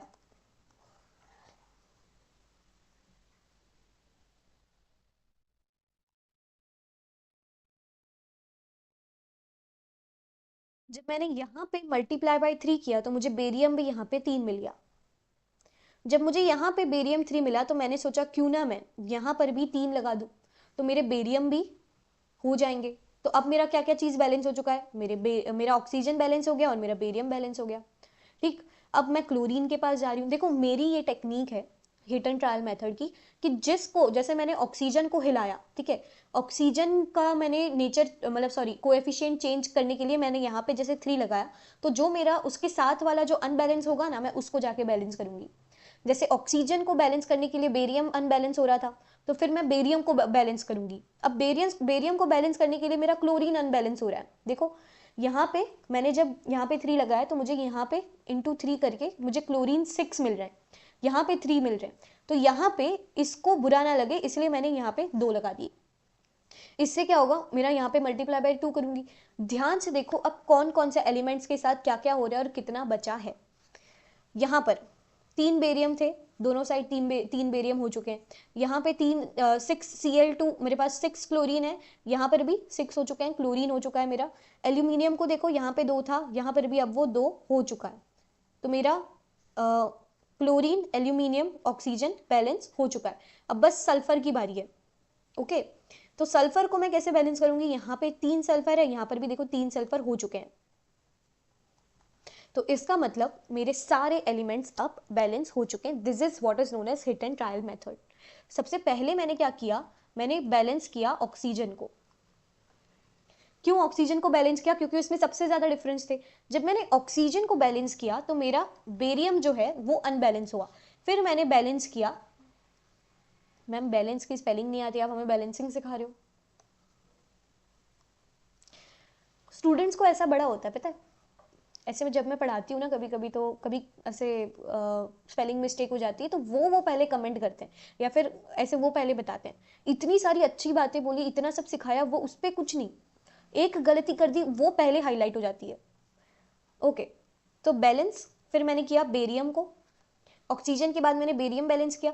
बेरियम को बैलेंस करने से मेरा क्लोरीन अनबैलेंस हुआ, तो फिर मैंने क्लोरीन को बैलेंस किया। जब मैंने क्लोरीन को बैलेंस किया तो मैंने देखा कि मेरा एल्यूमिनियम और सल्फर अपने आप मान गए। इसको आप ऐसे देखो कि मान लो कि आप बड़े होके शादी करने वाले हो, ठीक है, आपको एक लड़की पसंद आई है। अब क्या है कि आपको घर वालों को मनाना है, तो आपने क्या देखा कि सबसे पहले मैं किसे मनाऊं, उसे जो कि सबसे ज्यादा अनबैलेंस्ड है। सबसे पहले आप गए मम्मी को मनाने, किसकी, उस सामने वाली की मम्मी को। आपके पेरेंट्स तो मान गए, आप पे तो पहले से उनको भरोसा नहीं था कि कोई अरेंज मैरिज में मिलेगी, तो उन्होंने पहले से ही ये सोच लिया था कि आपको at the end love marriage ही करने पड़ेंगे। तो इन शॉर्ट लड़की मिल गई आपको, और आपके पेरेंट्स जो है मान चुके हैं, उसके पेरेंट्स को आपको मनाना है। अब जो है वो जो मम्मी है वो आपकी ऑक्सीजन है, जो सामने वाले इंसान की मम्मी होगी वो ऑक्सीजन होगी, ठीक है। ऑक्सीजन को आपने मनाया, तो ऑक्सीजन के लिए जब जैसे ही आपने ऑक्सीजन को मनाया तो पापा रूठ गए, बेरियम रूठ गए। अब बेरियम को मनाया तो उसकी ननन रूठ गई, उसको मनाया, उनकी ननन तो नहीं, मतलब कोई भी परिवार का, मान लो मामा जी रूठ गए, ठीक है। जब पापा को मुश्किल से बैलेंस किया था तो मामा जी रूठ गए। अब मामा जी को बैलेंस कर दिया तो अब समझ आ गया कि घर के सारे बड़े लोग जो थे वो मान चुके हैं, तो जो छोटे बच्चे बच्चे थे, सल्फर और एल्यूमिनियम, उन लोगों ने कॉम्प्रोमाइज कर लिया, उन्होंने हाँ बोल दी। This is like that. पहले बड़े बड़े लोगों को मनाओ। ऑक्सीजन सबसे बड़ा इंसान था, वो सबसे बड़ी गलती थी, है ना, सबसे बड़ी, सॉरी गलती नहीं थी, सबसे बड़ी प्रॉब्लम थी। घर की सबसे बड़ी प्रॉब्लम क्या होती है, मम्मी। मम्मी को कैसे मनाओगे, मम्मी इतना प्यार करती है बेटी से, जब उनको पता है कि बेटा कुछ करता नहीं है काम तो वो देगी नहीं है ऐसे ही लड़की। तो आपने पहले मम्मी को मनाया, मम्मी को रिझाया तो पापा नहीं मान रहे थे, फिर आपने पापा को मनाया, तो अब बस मामा जी बाकी थे, मामा जी को मनाया, अब पूरी फैमिली सेट है, अब करो शादी। बिल्कुल सेम टू सेम मेथड आप यहाँ पे लगा रहे हो, हिट एंड ट्रायल कर रहे हो, मान जाए बस, अलग अलग तरीके से, अलग अलग कोएफिशिएंट से, अलग अलग नंबर लगा के आप हिट कर रहे हो, जिससे एक ट्रायल में या दो ट्रायल में आपका हो जाए, ठीक है। तो this is your hit and trial method. अगर हिट एंड ट्रायल मेथड से सामने वाले के नहीं मानते हैं पेरेंट्स, कम से कम मेरी मेथड से तो मान ही जाएंगे। केबीज मेथड लगा देना वहां पे, यूं ही आंसर आ जाएगा। केबीज मेथड आपको क्या करवाती है, सबसे पहले यू हैव वॉट, BaCl2 है, BaCl2 है क्या, देख लो, yes BaCl2 Al2SO4 2 plus Al2SO4 is giving you BaSO4 plus AlCl3। अगर आपको भी मेरे ही जैसे लर्न करना है रिएक्शन को, तो उसका एक ही बस ये है कि जिस तरीके से मैंने कलरफुल नोट्स बनाए, अब वैसे कलरफुल नोट्स बनाओ, सारी रिएक्शन को एक कलर से लिखो या एक कलर से हाईलाइट करो, उससे क्या होगा, रिएक्शन चमकेंगी आपकी, ओके। और एट द एंड अगर आपको रिवाइज करना रहेगा तो सिर्फ रिएक्शन लर्न करके जा सकते हो आप, ओके। क्या किया हमने, सबसे पहले ABCD दे दिया सबको, खुद खुद के घर दे दिए। इस पर्टिकुलर मेथड में क्या करते हैं पता है, सबको एक साथ ट्रीट नहीं करते। हिट एंड ट्रायल में तो क्या था कि मम्मी को भी साथ मनाना था, पापा को भी साथ मनाना था, मामा जी को भी साथ मनाना था, फिर बच्चे भी मान रहे थे कि नहीं, ये भी देखना था। केबीज मेथड में क्या, हम सीधे रिश्ते पे आ जाते हैं, ठीक है। इसमें क्या करते हैं हम कि देखो ना मम्मी इतनी मान गई है, आप उसके जैसा रिश्ता देख लो क्या हो रहा है, आप भी मान जाओ। इसमें हम LHS और RHS, ओके। अगर आपको एक नया एग्जाम्पल दूं तो मान लो LHS आपका परिवार है और RHS लड़की वाले हैं, ये अच्छा एग्जाम्पल है। LHS है लड़के वाले और RHS है लड़की वाले। तो अब लड़के वाले और लड़की वाले जब मिलते हैं तो कुछ फूफा जी, कुछ ना कुछ ऐसा फैमिली में जरूर होता है जो बोलते हैं हाँ ये इसको मैं जानता हूँ, ये उस परिवार का था, मैंने उसको यहाँ देखा है, अरे हमारे तो बहुत अच्छे संबंध है इनके साथ। तो सबसे पहले लड़के वाले कोशिश करते हैं लड़की वालों के साथ संबंध बनाने के, ठीक है। तो यहाँ देखो A परिवार और B परिवार, ये C परिवार और D परिवार, जब ये सब मिल रहे थे तब A परिवार को पता चला कि मेरे C परिवार के साथ कुछ ना कुछ रिलेशन है, वो क्या है, मैं C जैसा हूँ, ठीक है। फिर दो एक ही परिवार मिलके एक अच्छा यहाँ पे 3D 3 डी के परिवार बना रहे हैं। सही लिखा है ना, 2 ए के परिवार मिलके 3 डी के परिवार बना रहे हैं। ठीक है, अब बी परिवार की बात हो रही है, 2 बी के परिवार मिलके 1 डी का परिवार बना रहे हैं। और यहाँ पे एस की बात करें तो बी का परिवार इक्वल्स टू सी का परिवार हो रहा है, और बी का 4 बी के परिवार इक्वल्स टू 4 सी के परिवार हो रहे हैं। सही लिखा है, यहाँ पे 3 आएगा ना, अब तभी मैं सोचूं क्या गड़बड़ है। ये आपके परिवार के चक्कर, आपके सेटिंग के चक्कर में ना मैंने अपनी ही आज गलती कर दी। देखो, सारी गलती आपकी, मेरी कोई गलती नहीं है इसमें। It's all your fault, not my fault at all. सो एक बार पारिवारिक बातें बंद करके थोड़ा सा काम पे आ जाते हैं ताकि मैं डिस्ट्रैक्ट नहीं हो जाऊं। ठीक है, एक बार रिएक्शन को देख लेते हैं, बैलेंस कर लेते हैं, उसके बाद मस्ती मजाक चलती रहेगी। ए इक्वल्स टू सी आएगा, 2a equals to C L, यहाँ पे एक सी एल यहाँ पे 3d आएगा 2। हाँ, फिर b की बात करें, 2b इक्वल्स टू, एक तो d मेरा ये एक इक्वेशन है, फिर सल्फर के लिए 3 सल्फर है, देखो 3b इक्वल्स टू 1c।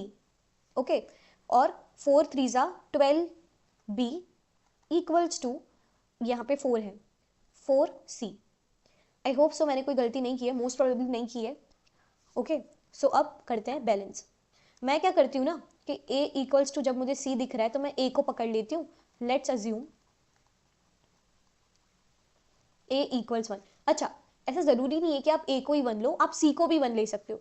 मैंने आपको 2 रिएक्शन ऐसे बता दिए ना कि जिसमें मैंने a को 1 लिया था। अब एक ऐसा एग्जाम्पल बता देती हूँ जिसमें मैं c को a ले लेती हूँ। Let's assume c equals 1। जब मैंने c को 1 लिया तो मुझे a कितना मिल रहा है, 1, तो a इक्वल टू 1 मिल जाएगा मुझे जब मैं c को 1 ले रही हूँ तो। ठीक है, a 1 मिला तो मैं इस इक्वेशन में पुट करूंगी, 2 इंटू 1 इक्वल्स 3d, तो 2/3 इक्वल्स मुझे d मिल रहा है, तो d इक्वल्स टू कितना हो जाएगा मेरा, 2/3। ओके, d 2/3 मिला, नेक्स्ट इक्वेशन में पुट करूंगी b इक्वल्स 2/3, तो b इक्वल्स, ध्यान से देखो, 2/6 मिल रहा है मुझे। b equals 2/6। क्या मैम ये इतने ही मतलब ऐसे मिलेंगे हमें विचित्र से? हाँ, ये ऐसे ही मिलते हैं, ये फ्रैक्शन में ही मिलते हैं। फिर आप एक सम अप करके मल्टीप्लिकेशन करते हो जिससे आपको फाइनल आंसर मिलता है।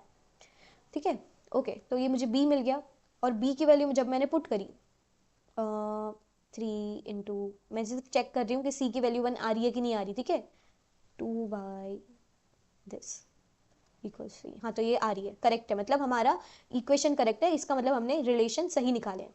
तो अब अगर मैं ए बी सी डी की वैल्यू बोलूं तो मुझे ये सही मिल रही है। तो क्यों ना हम अब इसे पुट कर दें। वाह, मतलब इतनी खराब ड्राइंग है मेरी, इतना मैंने बॉक्स बनाई, ये ट्रेपेजियम समझ गया इसको। वाह, आई एम अमेजिंग, इतनी खराब ड्राइंग है मेरी। मैं ना ऑफलाइन में स्टूडेंट्स पे चिल्लाते रहती हूँ बॉक्स सही बनाओ, या मेरी बॉक्स सही नहीं बन रहा। ओके, जगह छोड़ी है, नहीं छोड़ी, ऑब्वियसली मैम आप जगह कभी नहीं छोड़ते, आपको लगता है हम डर जाएंगे स्लाइड्स देख के। Okay, BaCl2 plus Al2SO4 thrice, that is giving me BaSO4। इसको ना मैं बेजो4 बोलती हूँ, पता नहीं क्यों, और AlCl3। ए की वैल्यू क्या आई थी हमारी, 1 आई थी ना। हाँ, ए की वैल्यू 1 थी, बी की वैल्यू थी 2/3, है ना। बी की वैल्यू 2/3 नहीं मैम, 2/6 थी। 2/3 नहीं, बी की वैल्यू 2/6 है, यहाँ पे 6 आएगा। 2/6, डी की वैल्यू 2/3 है, 2/6। सी मेरा 1 था और डी की वैल्यू थी मेरी 2/3। ठीक है, तो आप ये सोचो कि मैं किस चीज से मल्टीप्लाई करूं कि मेरा जो आंसर है वो इस पर्टिकुलर आंसर से मैच कर जाए। क्योंकि मुझे यहाँ पे 3 दिख रहा है तो मैं 3 से मल्टीप्लाई कर दूंगी। करो 3 से मल्टीप्लाई, 3BaCl2।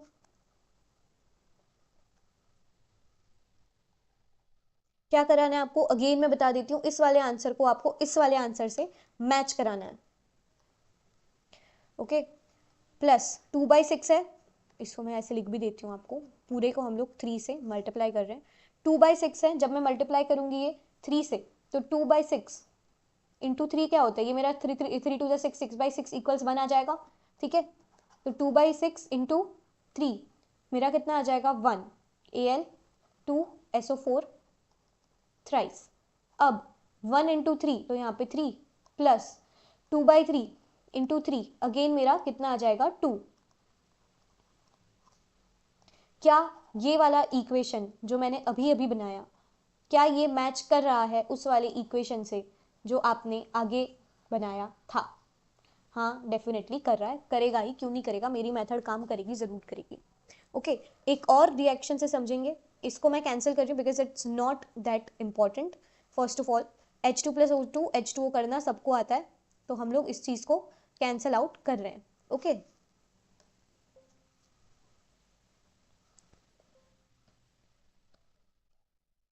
इसको मैं डिलीट कर देती हूँ क्योंकि अभी हमें टाइप्स ऑफ रिएक्शन पे भी पहुंचना है एंड आई गेस लंबा तो हो गया है थोड़ा सा video. Let's hope the best. तो ऐसा करते हैं, इसको भी मैं हटा दूं, अभी इसको भी मैं हटा ही देती हूँ। जब हम लोग ना संडे को ऐसा करेंगे केमिकल रिएक्शन, जब मैं बताऊंगी ना वहाँ पे मैं आपको अलग से समझा दूंगी। Let's not waste more time on this. मैंने आपको 3-4 रिएक्शन ऑलरेडी बैलेंस करके दिखा दिए, मेरी मेथड से भी दिखा दिए और जो आपकी हिट एंड ट्रायल मेथड है उससे भी मैंने सिखा दिया। सो ये जो रिएक्शंस बचे हैं ना उसको हम लोग वहाँ पे डिस्कस कर देंगे। Okay so now let's move on two types of reaction. Types of reaction में सबसे पहले कॉम्बिनेशन रिएक्शन पढ़ना है, decomposition reaction, displacement reaction, double displacement and oxidation and reduction reaction पढ़ना है। अगेन आपकी एक एक्टिविटी आ चुकी है। प्रोसीजर क्या है, एम मैंने नहीं लिखा है यहाँ पे ना ये बस देखना है कि ना वो जो बीकर आप पकड़ते हो ना वो गर्म हो जाता है, क्यों होता है वो आपको ऑब्जर्वेशन से पता चलेगा। Follow this step to perform activity 1.4। Place small amount of calcium oxide यानी कि quick lime in the beaker, slowly add water to quicklime in the beaker, observe the reaction carefully, touch the beaker gently to change any reaction, change in temperature। क्या होता है change in temperature? Temperature जो है वो rise कर जाता है, बढ़ जाता है। ऑब्जर्वेशंस क्या आते हैं, as you add water to calcium oxide in beaker you will witness chemical reaction between two substances. This reaction produces calcium hydroxide commonly known as slaked lime and releases heat. This equation is as follows। ये reaction important है, मैंने बताया भी है, ठीक है, so I am not writing it anymore। Since heat is released during this reaction you will feel the beaker getting warmer when you touch it। ये इसका इंपॉर्टेंट है, इस टाइप के क्वेश्चन पूछ सकते हैं कि जब आप कैल्शियम ऑक्साइड में जब आप पानी मिलाते हो तो जो बीकर है वो गर्म क्यों होता है? क्यों होता है? क्योंकि वो एक एक्सोथर्मिक रिएक्शन है। मैंने आपको सिखा दिया एक्सोथर्मिक, एक्सो से यानी कि एग्जिट करके याद रखोगे, मतलब हीट रिलीज हो रही है तो बीकर गर्म हो रहा है। Chemical reaction involves making and breaking of bonds between atoms to produce new products. Chemical reaction में ना या तो दो मॉलिक्यूल के बीच में बॉन्ड्स बनता है या फिर मॉलिक्यूल के बीच में बॉन्ड टूटता है जिससे कि प्रोडक्ट्स बनते हैं। हम पढ़ रहे हैं कॉम्बिनेशन रिएक्शन के बारे में जिसमें एक मॉलिक्यूल जो है दूसरे मॉलिक्यूल से कंबाइन होकर तीसरा या फिर चौथा मॉलिक्यूल बनाता है। Reaction in which single product is formed after combining to और more reactants is known as combination reaction. Okay ये इसकी डेफिनेशन हो गई। मैंने आपकी पूरी एनसीईआरटी को स्लाइड वाइज लेके आया है। CaO is quicklime, important, you are supposed to learn this। CaOH twice is slaked-lime, important, you are supposed to learn this। Heat release होती है पानी जब हम लोग डालते हैं कैल्शियम ऑक्साइड में, ये भी मैंने नीचे लिख दिया है। ओके स्लेक्ड लाइम क्या होता है? वाइट वॉशिंग में यूज होता है। ओके जब हम लोग स्लेक्ड लाइम में ना CO2 पास कराते हैं, जब हम लोग स्लेक्ड लाइम से CO2 गैस को पास कराते हैं तो मेरा ना कैल्शियम कार्बोनेट बन जाता है, that is limestone, calcium carbonate. यही कैल्शियम कार्बोनेट जो है आपके चौक में या फिर जो हम पुट्टी करते हैं घर पे उन सब में यूज होता है। और हाँ इसमें भी हीट रिलीज होती है। Calcium hydroxide reacts with carbon dioxide slowly, धीरे धीरे, in air to form thin layer of calcium carbonate on the walls. Formula of marble is also CaCO3। Formula of limestone या फिर मार्बल आपको पूछ लिया exam में तो आप लिख सकते हो। कॉम्बिनेशन रिएक्शन के दूसरे एग्जाम्पल्स क्या है?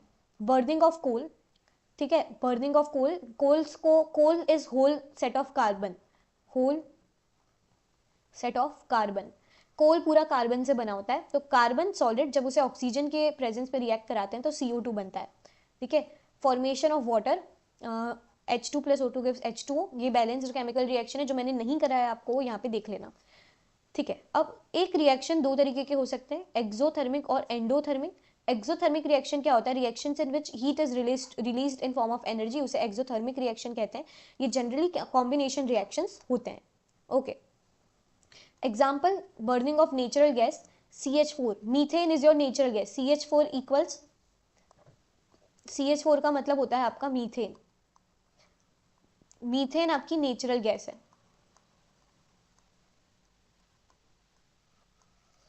CH4 ऑक्सीजन के प्रेजेंस में CO2 और H2 रिलीज करता है, कब? जब कंप्लीट कंबशन हो। कंबशन क्या होता है मैम? कंबशन वो रिएक्शंस होते हैं जो कि ऑक्सीजन के प्रेजेंस में किए जाते हैं, ठीक है। तो कंबशन में क्या करते हैं हम लोग कि जब कभी भी कंबशन होता है कार्बन के किसी भी मॉलिक्यूल का, तो वो CO2 और H2O प्रोड्यूस करता है। इनकम्प्लीट कंबशन क्या होता है? Combustion done under the water and in lack of oxygen, ठीक है। जैसे हमने वहां पे पढ़ा था लैक्टिक एसिड फॉर्मेशन होता है हमारी बॉडी में जब लैक ऑफ ऑक्सीजन होता है, तो यहाँ पे इनकम्प्लीट कंबशन पे ना हाफ ऑक्सीजन यूज होता है और कार्बन मोनोऑक्साइड रिलीज होता है, carbon monoxide is formed. CO2 की जगह कार्बन मोनोऑक्साइड बनता है इनकम्प्लीट कंबशन में, इतना याद रख लेना। रेस्पिरेशन, अरे यार मैंने तो आंसर ही दे दिया, यही तो क्वेश्चन था, ठीक है। कमेंट सेक्शन में ये जरूर बता देना एक्सोथर्मिक है या एंडोथर्मिक, बाकी आंसर तो मैंने यहाँ पे ही बता दिया, मुझे याद ही नहीं आया कि मैंने स्लाइड में लिखा है ये सब। Okay, decomposition of vegetable matter into compost, ये भी एक एग्जांपल है एक्सोथर्मिक रिएक्शन का। अब हम लोग पढ़ते हैं डिकम्पोजिशन रिएक्शन। डिकम्पोजिशन रिएक्शन क्या होती है, ये भी हम लोग एक एक्टिविटी के थ्रू समझने की कोशिश करेंगे। ये चीज़ें मटीरियल्स हैं, अगेन याद रखो नहीं रखो कोई प्रॉब्लम नहीं है, बट जो आप ये बना रहे हो ना, ये लड़की जो भी चीज़ लाई है वो आप लिख देना एग्जाम में अगर पूछा जाए तो। प्रोसीजर क्या है? We will take 2 gram of ferrous sulphate crystals into dry boiling tube and heat it over flame in burning spirit lamp. Observation क्या आया? Initial colour of ferrous crystal in light was green, green colour का था ferrous crystal का colour, but after heating, heat देने के बाद the ferrous crystals lose their green colour and turn एक्म्प्लिश्ड into pungent smell. जो colour है वो चला जाता है और एक पंजेंट, पंजेंट यानी कि खराब बदबू, पंजेंट स्मेल आती है फेरस सल्फेट के क्रिस्टल से। इसका क्या कारण है ऐसा होने का? कारण ये है, इसका एक्सप्लेनेशन अगर मैं आपको दूं तो इसका क्या कारण है? Ferrous sulphate crystals are hydrated containing water of crystallization. इसके बारे में ना डिटेल में आया जाता आता है POP फॉर्मेशन और जिप्सम फॉर्मेशन में, ठीक है। Ferrous sulfate crystals are hydrated salts of water crystallization which is responsible for green color of crystals. When ferrous sulfate crystals are heated, they lose the water of crystallization and become anhydrous ferrous sulfate which is white in color. And further, on heating, anhydrous ferrous sulfate produces ferric oxide, sulfur dioxide and sulfur trioxide. Reaction को learn कर लेना। सिर्फ ये बताया कि बनता क्या है, मैंने भी लिख के लाया है, you are suppose to read it just. Definition क्या है? जब एक सिंगल रिएक्टेंट टूटता है सिंपलर प्रोडक्ट्स फॉर्मेशन के लिए, उसे डिकम्पोजिशन रिएक्शन कहते हैं। इसका एग्जांपल है फेरस सल्फेट को जब हीट किया जाता है तो ये फेरस ऑक्साइड में टूटता है और सल्फर डाइऑक्साइड और सल्फर ट्राइऑक्साइड में ये टूट जाता है। इसका जो कलर था वो ग्रीन था, डेफिनेटली ये पूछा जाता है। व्हाट इफ आपको ऐसा क्वेश्चन दे दे कि x, when x is heated, तो वो उसका कलर पहले ग्रीन था अब वो वाइट हो गया और वो सल्फर डाइऑक्साइड और सल्फर ट्राइऑक्साइड रिलीज करता है गैस को, तो बताओ कि एक्स सब्सटेंस कौन सा है? तो that is you are suppose to write के Fe2SO4 है। Fe2SO4 हाइड्रेटेड फॉर्म में मिलता है। देखो ये मल्टीप्लाई करके लिखे, ये डॉट मतलब मल्टीप्लीकेशन होता है। जब ऐसे लिखते हैं ना तो इसका मतलब ये कि वो हाइड्रेटेड है, उसमें पानी के कुछ अवशेष हैं, पूरा गीला नहीं है वो सब्सटेंस, बट पानी के अवशेष हैं उसमें, वो डेफिनेटली क्रिस्टल्स होते हैं। हीट जब करते हैं इसमें से तो पानी चला जाता है और Fe2O3 बनता है SO2 और SO3 के साथ। Okay, decomposition of calcium carbonate पढ़ते हैं। कैल्शियम ऑक्साइड और कार्बन डाइऑक्साइड बनाता है। आपने इसका बिल्कुल उल्टा पढ़ा था कि जब हम CaO को पानी देते हैं तो वो CaOH ट्वाइस बनाता है। जब इससे हम लोग CO2 पास कराते हैं तो ये CaCO3 बनाता है। ओके, सो ये लाइमस्टोन, इसको जब आप लोग हीट दोगे तो ये आपका बनाएगा CaO और CO2। ये उल्टा रिएक्शन है, that what you have studied in combination reaction. वहां पे एक बंच ऑफ रिएक्टेंट्स को लाके एक सिंगल प्रोडक्ट बनाया जाता था, यहाँ पे जो है प्रोडक्ट, जो आपका रिएक्टेंट है उसे काट के बंच ऑफ प्रोडक्ट्स बनाए जा रहे हैं। Decomposition reaction is carried out by heating, thermal decomposition, ठीक है। जब डिकम्पोजिशन ना अलग अलग तरीके से होता है, थर्मल डिकम्पोजिशन होता है और इलेक्ट्रिकल डिकम्पोजिशन होता है, अलग अलग तरीके से ऐसे डिकम्पोजिशन रिएक्शन होते हैं। तो जब वो हीट की प्रेजेंस में हो तो थर्मल डिकम्पोजिशन, इलेक्ट्रिसिटी की प्रेजेंस में हो तो इलेक्ट्रोलाइसिस बोलते हैं उसे, वो भी आगे है, लाया है मैंने, इलेक्ट्रोलाइसिस भी लाया है। What I am suppose to do is right now, मैं आपका डिकम्पोजिशन रिएक्शन तक कंप्लीट करूंगी, आपका 10 बजे ये वीडियो आ जाएगा, आ ही गया है, आपको देखना है। और दूसरा वीडियो मैं आपको दूंगी आज ही 3 PM को, 3 बजे दूंगी मैं, और वहाँ पे आपका इस पर्टिकुलर चैप्टर का पार्ट 2 आ जाएगा। Because there is no sense कि मैं आपको 4-4 घंटे तक एक जगह बैठ के पढ़ाती रहूँ। At the same time I don't want to leave anything, ज़्यादा लंबा नहीं होगा, I promise that particular video. But what you are suppose to do is, इसको पूरा समझने के लिए आपको वहाँ ज्वाइन करना ही पड़ेगा। So let's complete decomposition first, और आई गेस डिकम्पोजिशन भी तभी ही कर लेंगे बिकॉज डिकम्पोजिशन बड़ा है। Okay, so you are suppose to join me again at 3 PM, and आपको कमेंट डाउन करना है कि ऐसे कितने स्टूडेंट्स हैं जिन्होंने 10 AM और 3 PM दोनों क्लासेस लगाई हैं। We can't give a lot of time to this chapter, ये चैप्टर छोटा है, अभी लाइट भी करना है और 5 दिन में थियोरी कंप्लीट करनी है, तो ये आपको करना पड़ेगा। So take this challenge with me, take 31 days challenge with me and stay tuned, okay.